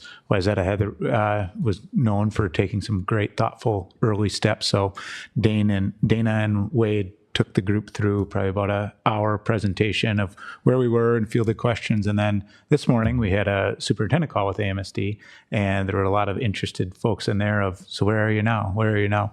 And so I said, well, we've got a meeting tonight, just hold on. But we'll continue to contribute to the greater good through spaces like that too. Thank you, Rob. So that probably answers my last question that I was going to ask you. Who do you think is at the forefront of this effort in the metro or in the state? We are, aren't we? No. I mean, by default, of course we are, Chair Sahoni. What are we learning? If there is somebody else, then are we learning something from them? I feel like we're leading and learning. I feel like that's the right state of the local community right now. We did present at AMSD. I thought that was a great opportunity for us to share our message. And I know even recently, technical colleagues of mine we're all in contact. We're all on the same page. We're trying to understand what the impact is. They have different communities with different needs, but we're trying to share what we're doing, and they're trying to share back with us what they're doing. So we don't have a district really out there too far, doing some things that may not make sense for us. And in this work, I think it makes more sense to lead so we can set the expectations for our community. Yes, the great thing about being in education is it's a learning field. And so we all are in high collaboration with each other and in constant connection with our neighbors. about the work, and that's just the beauty of being in education, is continuing to be learners together. So in closing, I will just make a quick comment about communities, okay? So we have seen it during the cell phone policy changes. We are now seeing it in the technology. And I believe that when communities are involved, students benefit. Absolutely, without a doubt. So communities need to keep getting involved. We should listen to them and doing the good work. So thank you both. We really appreciate it. And keep up the good work. Thank you. Thank you. Yeah. All right. So we now move on to the district construction updates, and Dr. Virgin will give us a brief introduction and hand it over to the presenters. All right. Thank you, Chair Sahoni. We have another important topic for our community tonight, and that is a construction update following the successful referendum in April. This is going to be something that we'll do regularly. We think it's important for the board to be able to give us input through work sessions and meetings relating to our construction on a regular basis. We also think it's important that our community is updated on a regular basis, and that's why we have two presenters tonight, our Executive Director of Finance and Operations, Trevor Peterson, as well as our Director of Communications, Amy Parnell. So we're going to touch on both where we are in terms of construction planning, as well as the ongoing plans for keeping our community engaged in this process. And like I shared, we want to have a regular pattern so that it's predictable for both the board and the community for you to give input, for community at high points to have specific opportunities for input as well as to know how you'll be informed. And just like all of our important topics, we won't rely on one strategy to keep people informed, but topics at the conversations at the board table will be one of several. So this will kick off our series that we'll be going at for the next couple of years. So I'll turn it over to Trevor and Amy. Thank you, Dr. Virgin. Good evening, board members. As Dr. Virgin mentioned, we're continuing to find ways to provide input and communication out to all stakeholders regarding the process and progress of where we are with our construction. I think everybody knows we're still way in the infancy stages of this. It's going to be a long road, and while everyone is pretty anxious to see shovels in the ground and action going, it takes a while to get to that point, especially with projects of this magnitude. So there probably will be some things during this presentation that are repeated from what you already know, but it's good to just keep it at the forefront too. So and maybe showing in a little bit of a different format than what you've seen in the past. So before you and up on the screen is maybe a little bit of a different look at the construction update of the project schedule by building. You will see the gold indicates those months or time of the year that we expect to be in design phase. And really that design phase is three things. It's the schematic design, and then it's design development, and then it's working on the construction documents. So those three significant phases of every construction project are included in those gold bars. And then you'll see all of them have a gap between the gold and the blue. The blue indicates when it is projected that the construction will actually begin. But in that gap between the gold and the blue is when we will see bidding take place. That we have to allow some time for that for the bids to get out in the street, for us to bring those bids to the school board for approval. So that will happen in the gaps there. The other thing that we get to deal with in Minnesota is not a year-round construction schedule, so that has a major impact too on when we can and cannot do certain things, and road requirements and all of that kind of stuff. So again, just a snapshot look at the construction updates. We're pretty open to say that we're excited to say every building is going to get something. You might notice on this page that Meadow Ridge and Northwoods is not on here. They are getting a few minor things, but being the newest buildings in the district, they aren't expected to get a ton of redesign or remodeling. So what they are getting doesn't really require a lot of design or construction phase. So they aren't on this list because of that. So moving on to the next page then. Oh, we got it here. I thought you said Amy was running it back there. My bad. Clicker's running it. The other thing to consider with all of these projects going on is that our school buildings are occupied year-round. We do have programming going on in the summer at all times of the year too, so we need to ensure that the projects that are happening across the district are not impacting those programs that we are able to have within our buildings. So that's why you see a little bit of a phase two as to what buildings might be under construction at what time. We can't have, it's pretty simple to read this, where green is go, yellow is work happening in the building, but likely to remain open for the majority of the building for programming to take place, and red is stay out, major construction going on at that time. So you can see the reds are scattered pretty well in there just to make sure that we have building spaces available for that programming to continue as we have become used to. The last thing on here then, I know when we presented the LTFM plan to the board in July, we talked a little bit about how we're going to see a little shift of that just based on all of the construction going on, and how do we maximize the use of the ability to do multiple LTFM eligible projects while the construction projects are going on. So we're putting it all together just because a lot of these projects will be bid out together.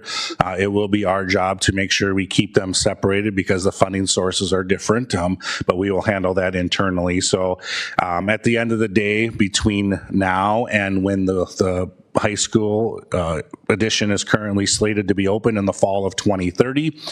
So roughly 4 years between now and then.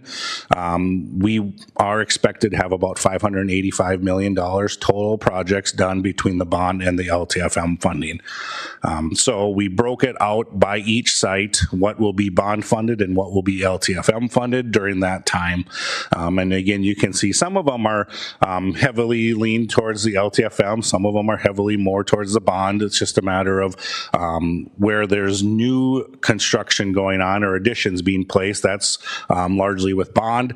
If it's work that's going on in the existing facility, that's leaned more towards LTFM. There is a little overlap, there always will be, but for the most part, you can assume that new work or new construction or additions will be bond and existing buildings will be LTFM. So I think I'll turn it over to Amy, and then we'll maybe ask questions at the end. Microphone on. Good afternoon. As Dr. Virgin shared, we're going to have multiple strategies that we will use to share the progress of our construction projects and celebrate along the way. And it really goes back to, if you remember during the referendum, we had a robust communications plan to share information in a number of different ways. And it's really all to maintain that community trust that we value so much, and to express the gratitude to our community that we have for them supporting the referendum and allowing us to move forward with all these wonderful projects for our students and families. So in order to do that, on this slide, you'll see we are going to be using a number of our existing vehicles to be able to share that information over the next 3 to 4 years. So I'll talk about the website a little bit, and then I want to actually show you what that will look like. But the website will be our main tool to track the progress of the projects in real time, or as close to real time as we can. As soon as we get information about the timing of projects changing, we will update the website. So it really will, think of it as the main tool to stay up to date on where we're at with the various projects. So every construction project will have its own page, and I will show you that with project scope, budget, timeline, and then there will be on the appropriate projects, or the projects that include it, the design, bidding, construction, and estimated completion date, like Trevor talked about. We will also use our existing electronic newsletters, which include a staff newsletter and our Around the District newsletter that goes to all families, all staff, and to a list that we call our key communicator network. And that includes, I think it's up to about 500 members of our community that are connected on city councils, chambers of commerce, all of our different ambassadors throughout the community, because we want them to keep up to date with where we're at with the construction projects as well. We will also continue to use our WPS News, which is a postcard that gets sent quarterly to all of our district residents, and mostly referring them back to the website so that they can stay connected at any time and know the progress of the various construction projects.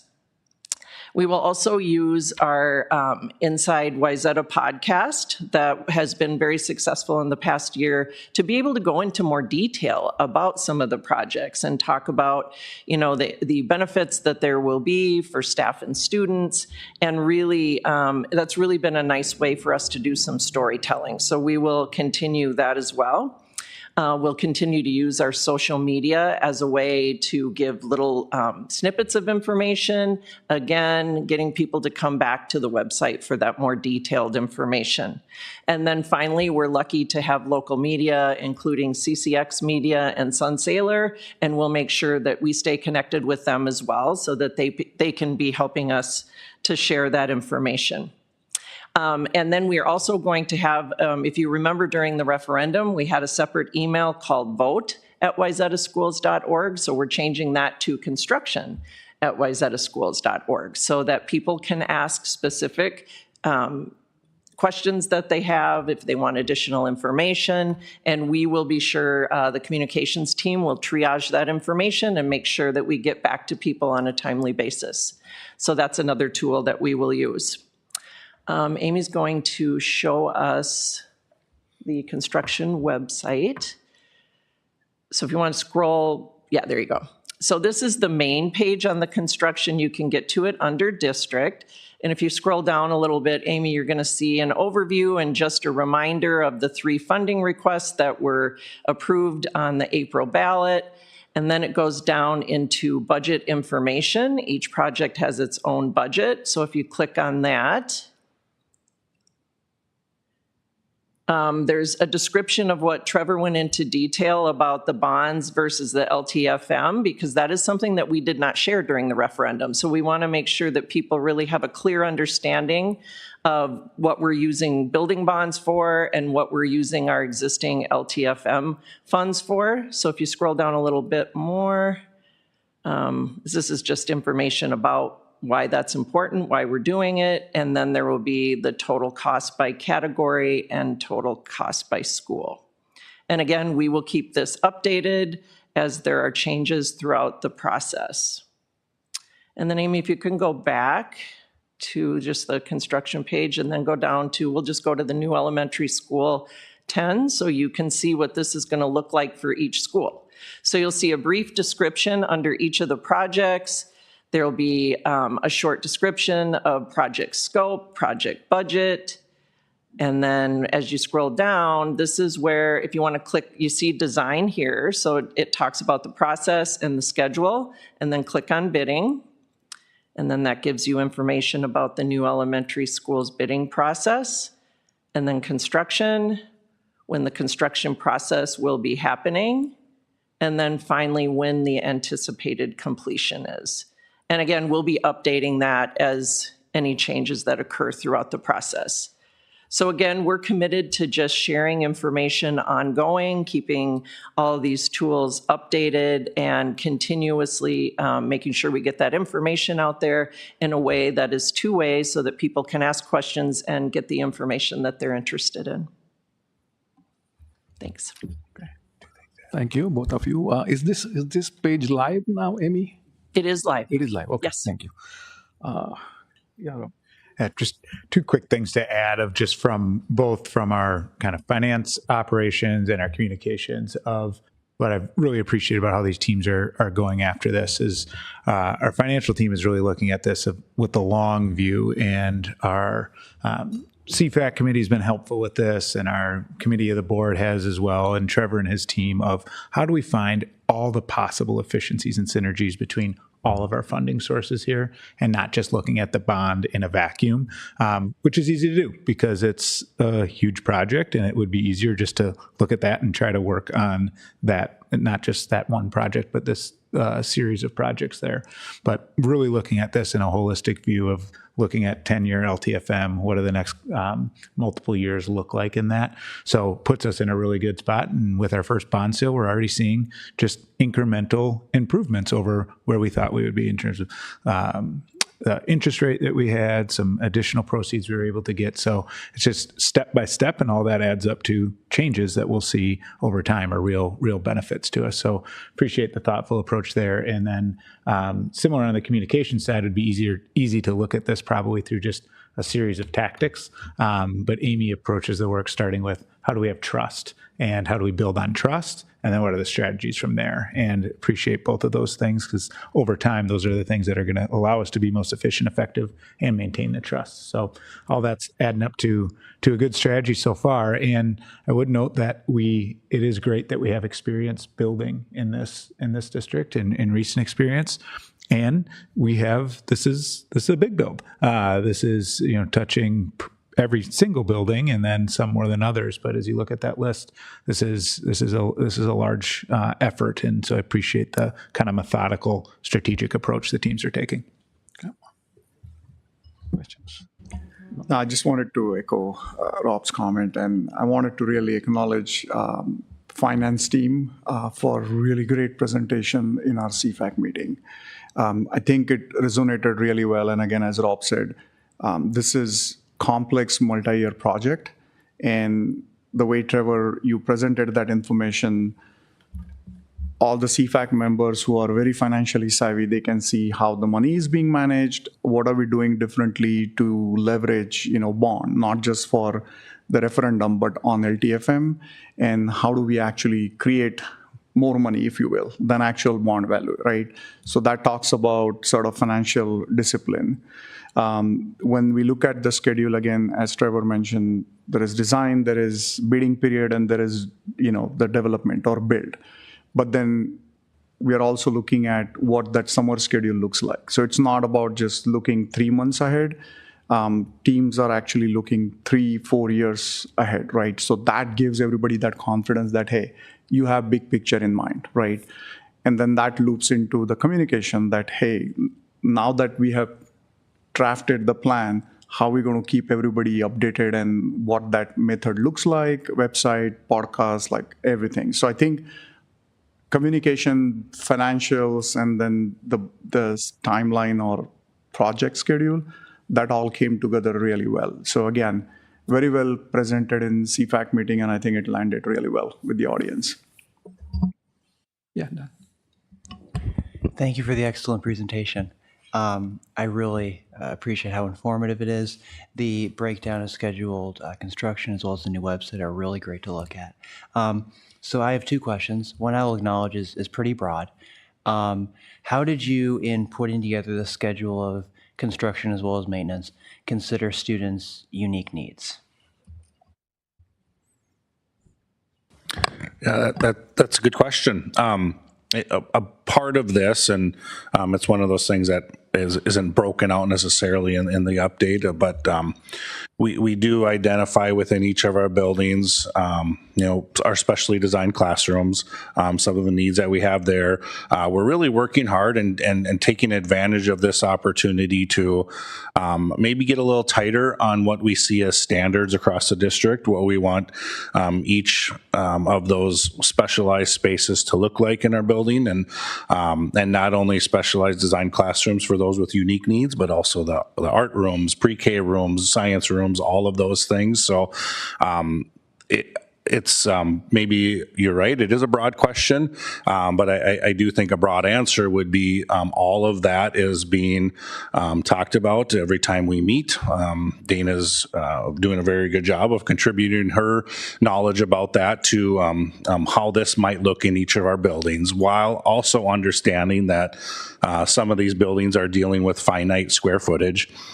So there is only so much that you can do within certain buildings, but when opportunities opportunities do present themselves. And the other part of that is really looking out again, as Paris said, is what might this look like in 3-4 years.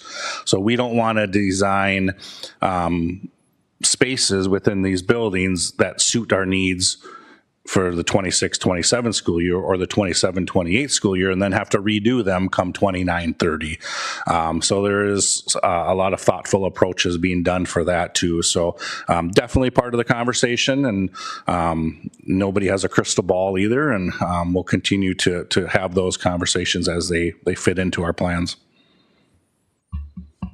You've given me a lot to write down. And then my second and final question is, we're going to be doing construction in 3 cities, Plymouth, Wayzata, and Medina. And so I'm curious kind of your conversations with their local government, how those have been going, and just any updates you have on those dialogues.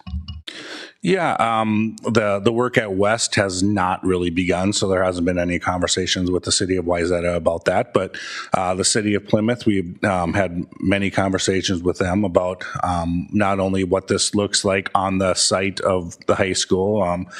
We use that as an example because we do share some facilities there with the city of Plymouth. So we've had great conversations as to how redoing some spaces benefits everyone. That's a big part of it too. And the city of Medina, this is a very interesting project because not only does that site require us or allow us to work with the city of Medina, but we also get to work with the Minnesota Department of Transportation, as well as the railroad, as well as the county. So there is a lot of facilitation and organization needs to go through that. But I think in short, we are not the only ones in this room who are excited about these projects. There is a lot of excitement around there where these projects are going to take place too. So because of that, I feel like the partnerships and conversations have been going exactly the direction they need to be going. Thank you. Mm-hmm. Okay, I am going to start with Amy. I have a question for you first. I think it's what I'm saying is fantastic because if I'm a voter, I'm not a board member. I'm paying X dollars in extra property taxes every month. I need to know how they are being spent, right? So that's very critical. Yep. And in this case, I don't think less is more. I think more is even better. So as much information as you can provide, I think being totally transparent is very, very critical, I think, for voters as well as the community. Mm-hmm. Is there any feedback loop in this where somebody might say, well, you are missing this, I need to know about this, and then there might be other people that might be interested in the same thing. Is there something like that? Right. Well, we always are monitoring. We have a communications email where people can write with any topic and concern, and we're triaging that information, getting back to them. But we thought it was important with the construction projects to set up a separate tool so that people could get in touch with us. Exactly to your point, that it is so important to be able to provide. You know how some people just want a little bit of information and others want a lot of information. So I think in meeting with Trevor in finance, we thought it was really important to put quite a bit of detail on the website in terms of the budget, in terms of the components of the projects. But if someone wants more, or if they have ideas to share, they can get in touch with us through that email. They can always call us. Okay. So through all the vehicles or ways that, we typically interact with parents, families, and community residents that you're speaking of. We just really want to encourage it in a number of different ways. So we just want to make it really easy for people to get in touch with us and get the information that they I should have asked this question differently. So they don't have to wait for a feedback survey or anything like that? They don't have a survey or a feedback? Oh, no. All right. No, they can contact us at any time, and we will take that feedback and share it with, you as a board or, wherever it's appropriate to share the feedback. Okay. Thank you. Yeah. There were questions, couple of questions for you. Can you go back to slide 1? Amy has to put it. Mm-hmm. Okay, so in that first column, May 26 to Jan 27, all I am seeing is yellow. So there was no construction during this period? Correct. Yep. Okay, all design. Yep. Is that sometimes normal, or is there always construction all the time? in the summer especially. Yeah, I think what's maybe a little deceiving about that is that there is some our normal LTFM projects are going on or went on this summer too. So that did not stop. But again, it's all of these things take time, and we weren't really in a position where, you know, when the board or the voters passed it on April 14th, it's not like this stuff was going to start on April 15th. That's not quite how it works. And there are some things on here that we call it the Summer Slam that we'll have to try to get done in the summer.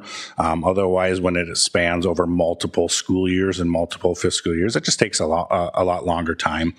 I think maybe to help with that question too is there are certain of the gold that are a little bit further along just because there's not as much design on some of them. So two good examples would be Birchview and Greenwood. We've had a few meetings now and we feel like we're getting really, really close to advance from the schematic design to the design development phase. But those are really the only two that are even looking closely to exiting the schematic design phase right now too. So yeah, it just takes that much time, and not only does it take time, but we want to take the time to make sure we do it right. Okay, going to slide 2. Maybe not that one, the one with the LTFM and yeah, that one. So the LTFM column, $88.9 million. Now, maybe my memory fails me, but isn't LTFM supposed to be about $15 million a year? This is about $22 million, right, for 4 years? Yeah, correct. So we as a district have historically budgeted $15 million a year for our LTFM. Our LTFM is 100% funded through the levy. By doing that, it allows it to stay flat each year. We don't want to see the 18 millions and the 12 millions and 18s and 12. We try to keep it at $15 million even. However, in this case, that is doing it $15 million a year was through the process called pay-as-you-go LTFM levy. So you basically levy for those projects that you are going to do in that year. What we'll be exercising during this time frame is doing more bonding for LTFM, which will then allow us to keep the principal and interest payments at $15 million a year, but also having the funding to do it in a more accelerated process or a more accelerated plan in the next 4 years. So the principal and interest and therefore the levy amount will remain at that $15 million because that is how it's been modeled and what we have targeted. So it'll look the same from the levy standpoint, but it'll be different within our internal documentation. So different way of doing it now. Yep, correct. Yep. That's all the questions I have. Any others? No? Thank you both. Appreciate the presentation and thanks for your hard work.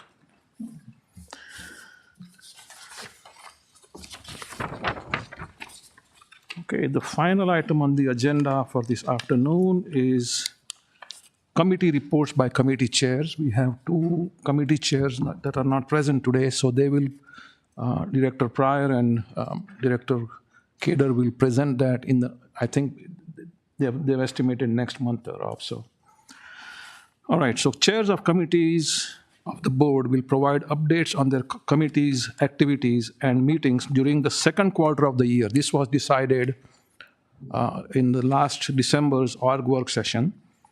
And every quarter, there will be an update, so about 4 updates every year.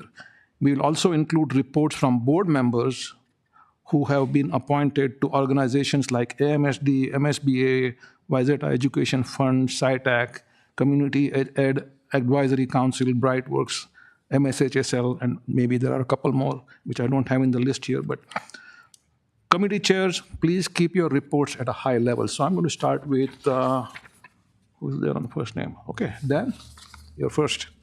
Thank you, Mr. Chair. I'm going to be giving a report on behalf of Intermediate District 287. I am proud to be Wayzata Schools representative on that school board.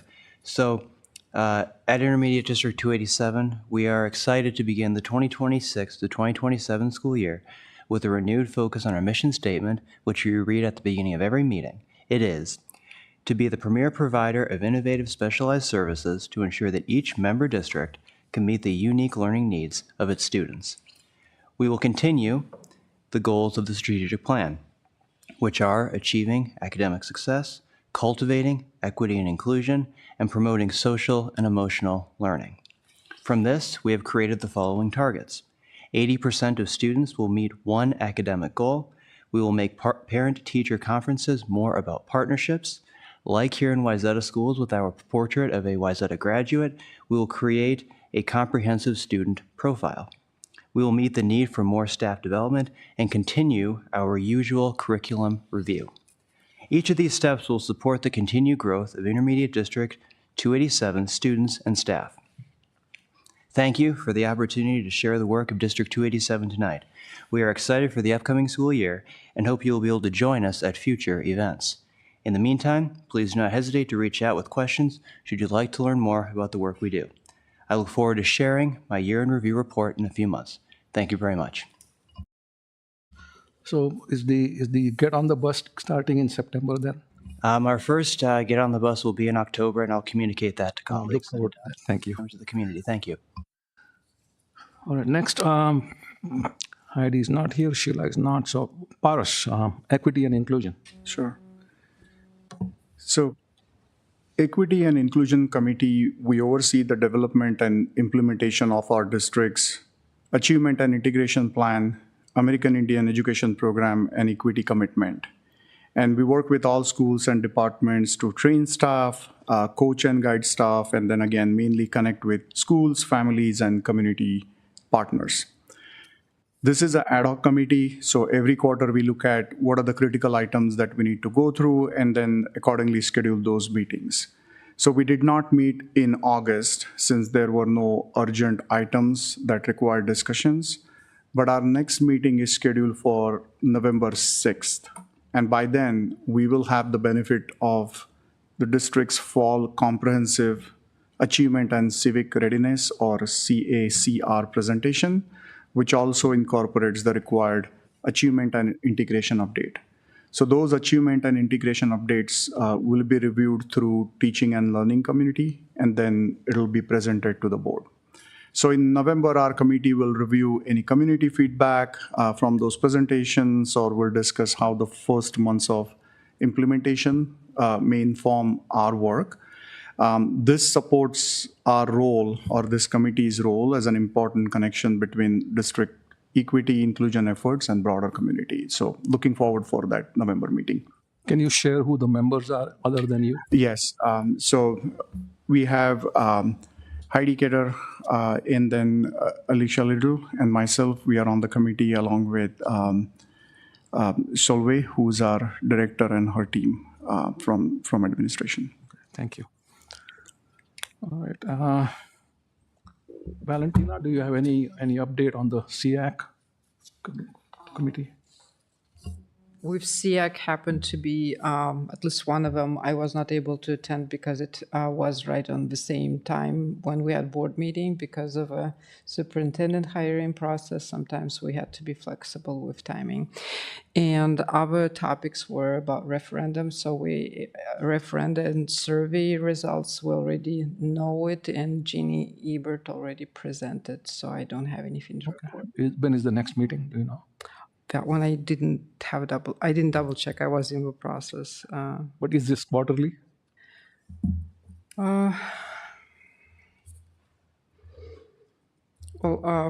Looking from the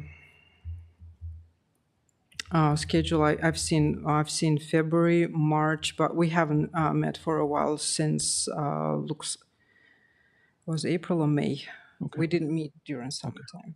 Okay. All right. So we look forward to hearing from you after the next meeting. So, okay. So this is the idea. The idea is to have the community, the public, and fellow board members understand what's going on in the committee meetings. So otherwise, sometimes we have no idea what's going on. So I mean, some of it comes during the presentation from the administrators, but there might be things that the board might be interested in knowing, and the public as well. So that's the whole idea. Yeah. Okay, and then so I'm last. I chair the Facilities Development and Long Range Planning Committee, as well as the Superintendent Evaluation and School Board Development Committee. Nothing to report from both of them because we did not have committee meetings in the second quarter for those. And both committees will be meeting in a couple of weeks, very soon, actually. So I look forward to presenting a report on that. I'm also on the MSBA.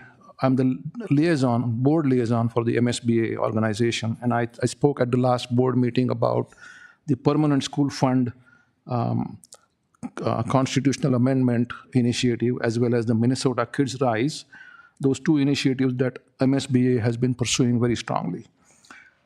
Please learn more about both of them on MSBA's website and follow them on social media if you could. The more people that are aware of what those are, especially the Permanent School Fund, the more educated they are, the more people will go out and vote. And then I'm also a liaison for the Minnesota State High School League, and I have a report to share that Megan Potter, the athletics director, sent over to me. So this is the 2026-27 Wayzata athletics/activities update. So new in 2026-27, two new sports or activities have been introduced: girls wrestling and esports. Girls wrestling will be an emerging sport that will allow the girls to separate into their own team once numbers have been established. Esports will run much like robotics. We are awaiting more information from the MSHSL for both activities. Girls flag football. This is an ongoing discussion at the high school league level on whether or not to add girls flag football to the high school league. If the high school league votes to make it an emerging sport, we will run it at Wayzata High School. Online enrollments for sports. Starting the fall of 2027, students attending online schools will be eligible at the school they are enrolled at, not in their home district. Additional high school league info. There is talk at the high school league with the legislature about requiring CPR training for all coaches. Apparently, Wayzata has already been offering this for the past 2 years. Fall sports at Wayzata High School. Fall sports started on August 17th. We had 1,010 students register for sports. Activity sign-up will happen once school starts and will run through October 1st. We hired 3 new football head coaches: Darren Lamker for football, Jean Viardin for boys soccer, and Sarah Ridley for girls swim and dive. We have 2 head coach positions that need to be filled: girls lacrosse and softball. Last year, we won 12 Lake Conference championships, 17 section championships, and 3 state titles. Go Trojans. Thank you, everyone. Any comments? Anything to share? No? All right. Thank you. So I think that brings to a close our meeting for today. The Wayzata Public Schools Board of Education work session for Monday, August 24, 2026 is adjourned.